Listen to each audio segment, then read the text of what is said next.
Alright, GFK made a new video. Let's go. Oh. Gravekeepers.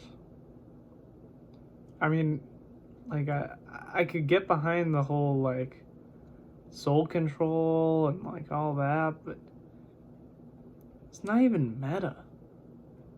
How is that gonna beat Chaos Turbo? How is that gonna beat Reasoning Gate? They're just gonna side into stuff, and the deck's gonna be garbage. You know what? I'll leave a comment. Dear GFK, you need to stop making videos about bad decks and archetypes. I like your content, but this is garbage. Play meta. Sincerely, Dungo. Perfect. He'll really get the message. Hey, a new comment on the Gravekeeper video. Let's check that out. Oh. Well, I guess he didn't like the profile. I don't know, I'd say Gravekeepers is actually a pretty good deck. A little underrated, in my opinion. But, man, I guess if it's meta you want, then it's meta you'll get. What's up, guys? It's Steve from GFK Yugioh, back again with another deck profile.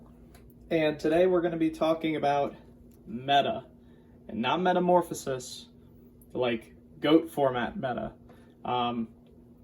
This is a deck that a lot of people in the community have been talking about and raving about for the past year and a half.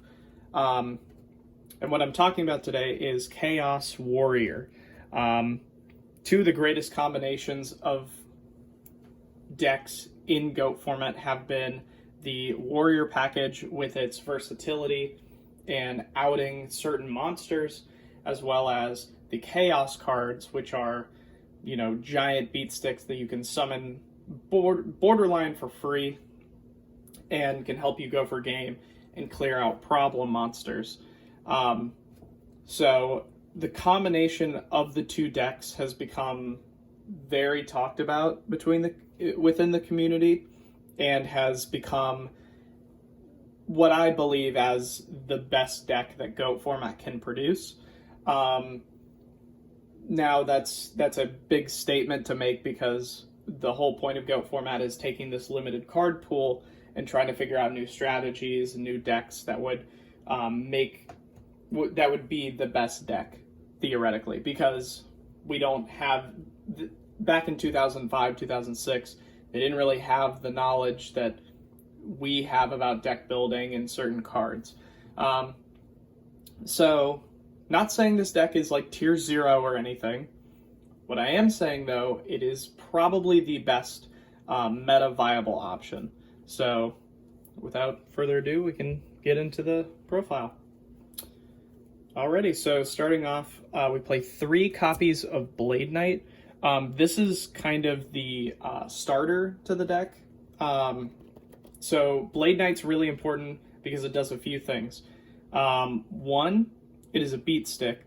So with only 1 card in hand, it becomes 2k attack, and also it if it's the only monster on your side of the field, you can negate flip monster effects. So it does 2 things really, really well.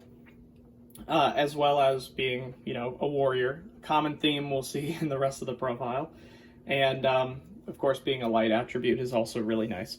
So I feel like you have to play this at 3. You could maybe get away with playing it at 2, but I would recommend 3. And then 2 copies of Skilled Dark Magician. Really weird card. This basically, if you're playing with somebody that prefers Exarion goats, then you would just take this out for Exarion. This is just bad Exarion, basically. Has a little bit higher attack, a little bit lower defense, and basically no effect. You're never going to resolve the effect unless you side in Dark Magician because you're, really edgy or something. Basically, all it is it's big, it's beefy, and it's a dark. So that's why you play it. Same kind of philosophy to Ninja Grandmaster Sasuke.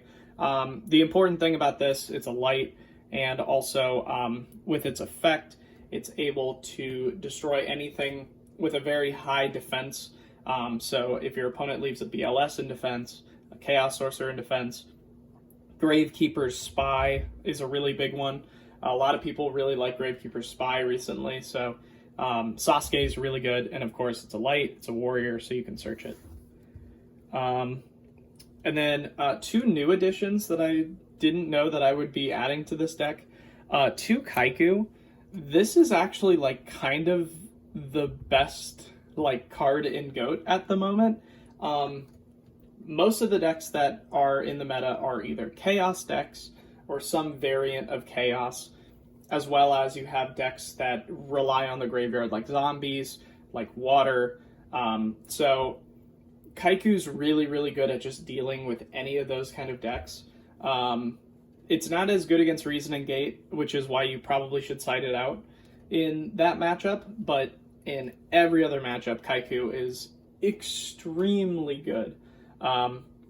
So I think it's very worthwhile to main deck 2 copies. Might even be worthwhile to main deck 3, because there's really no deck in which Kaiku does nothing. So super, super good. And then 1 copy of Danzalug. I was going back and forth on playing 1 or 2 of these, and the philosophy that I came to was you basically want to just get this out early, attack into something that your opponent has with one of these big guys, and then attack directly with Zalug. It's searchable. It doesn't do much outside of just ending games quickly, which is a big philosophy for this deck. You want to just be on the front foot 24/7, never giving your opponent a chance to come back or set up plays. You just want to keep punching them. So Danzalug's really good. Also, it's a dark, it's a warrior, so gotta play it. And then for the rest of the 1-ofs, 1 BLS, just makes sense. 1 Chaos Sorcerer. I was not playing this. I cut the second Danzalug for a Chaos Sorcerer. I just wanted a little bit more options with just straight up banishing monsters. And it's super available to play because everything you play is either a dark or a light. So really, really good. I think people should be playing 2 Chaos monsters, 1 BLS and 1 Sork. And then 1 Breaker, makes sense. 1 Warrior Lady, 1 Exiled Force. Warrior Lady and Exiled Force are really good because they're searchable. 1 copy of Sangan, and 1 copy of Mystic Swordsman level 2. I don't love Mystic Swordsman level 2. I think it's a very situational card. I know a lot of lists like to play 2. I've even seen lists that play 3, which is kind of absurd. But I think Mystic Swordsman is a really good card, but it's super easily outed, and I don't want to rely too much into it. I don't want to, it seems more of a card that you would want to side in than side out, if that makes sense. So Mystic Swordsman's a good card, don't get me wrong, and it is very important to the deck, but I don't want to play more than 1 copy of it, just because it is a very situational card. So that's the monster lineup.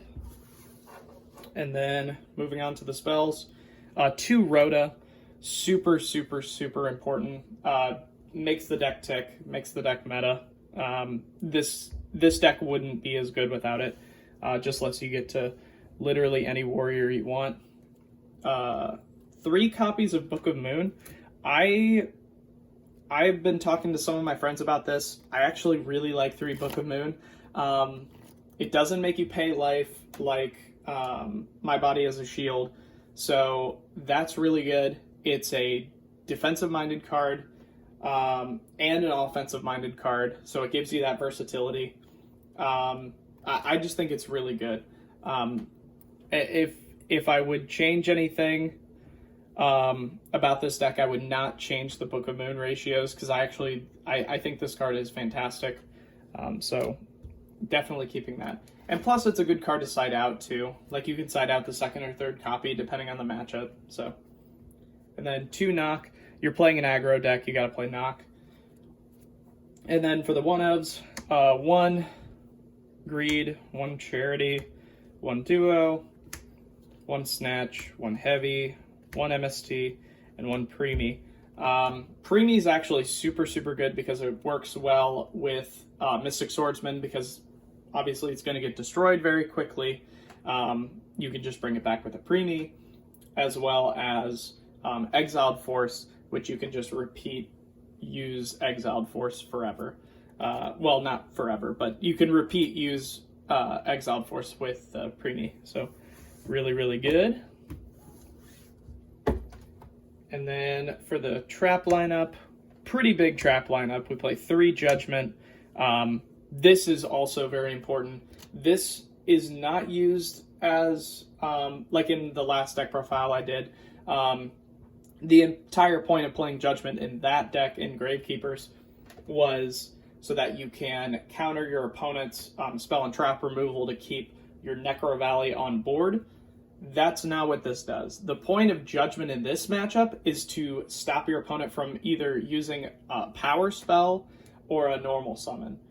You just want to end the game quickly and make your opponent concede very quickly, and just not ask questions. You just want to end games as fast as possible. So Judgment is super, super good with that. I think every list should play Judgment. Just about every list I've seen plays Judgment, so good. Definitely a 3 of. And then 2 Sakuretsu armor. This is also kind of the same philosophy as Judgment. You want to use this to just get rid of any kind of big monsters that your opponent makes to beat over your warriors. It doesn't happen very often. You want to reserve this for any kind of big chaos monster, any kind of big monarch, not Jinzo, Parshath, cards like that. So Sakura is really good for dealing with those. And then 2 Trap Dust Shoot. Again, same philosophy. You want to end the game as quickly as possible. If you can resolve a Trap Dust Shoot and then next turn Danzalug, sometimes that's just enough to win the game outright. Dust Shoot's so good. Just try to get the game over with quickly, because if you let your opponent gain resources and gain advantage, they will find a way to break through all of your giant monsters that you have. So Trap Dust Shoot at 2 is super important. And then for the last 2 cards, 1 Ring and 1 Mirror Force. I don't play Torrent because the entire point of the deck is really to keep your monsters on board and keep them alive for a long amount of time, which is why we do play Sock, we play Judgment, and we play Book to keep those alive, and Ring and Mirror Force. So we don't play Torrent for that. We definitely side in spell and trap removal in Dust Tornadoes, but having them in the main deck, it's kind of cloggy, because you really want to it's a little too slow compared to like MST and Breaker and Heavy Storm. So you don't want to be like wasting turns trying to set it and then bait out certain cards and then popping stuff. You want to just negate stuff. So that's why we play Judgment as well, to negate anything that would get rid of our warrior monsters and chaos monsters. And then we just purely side those in because it does not fit game 1 in which we're trying to kill our opponent. So that's the deck, and it's been a ton of fun to play this. Playing it on Dueling Book is it's kind of what everyone's been playing recently, just because it's so good. I'm very excited for tournaments to open up. I know that there's I live in in the Ohio area, and I know that there's starting to some of my local card shops are starting to open up here soon, and I can't wait to play Goat in person again, which is going to be very exciting. And I'll definitely be taking this deck to locals to try and win, because it is by far the best deck.